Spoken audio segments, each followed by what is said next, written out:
నేను 100 సంచుల అడ్డు జోకిచ్చిన 100 సంచుల అడ్డు జోకిస్తే పక్కకు బీర్నంది రంగపేట అని ఉంటుంది, మస్కాపూర్, సుర్జాపూర్, బాదనకుర్తి. నేను 5-6 ఊర్లకు ఫోన్ చేసిన పట్టి వేయమని. అక్కడ ఆ 100 సంచికి పట్టి చేస్తే, ఇక్కడ ఎర్వచింతలు 100 సంచికి పట్టి చేస్తే 6,030 రూపాయల డిఫరెన్స్ ఉన్నది అక్కడికి ఇక్కడికి. ఇదేంటిదని PSCA చైర్మన్ ఫోన్లో సంప్రదిస్తే అది అంతే ఉంటుంది, మీరు అడవిలో ఉన్నారు అని దాటవేత మాటలు మాట్లాడాడు.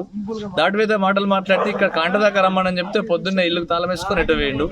ఈ PSCS COను పంపించండి. ఇప్పుడు ఈ COను గ్రామ రైతులంతా కలిసి గెరవ్ చేసి ఈ స్కూల్లో బంధించడం జరిగింది.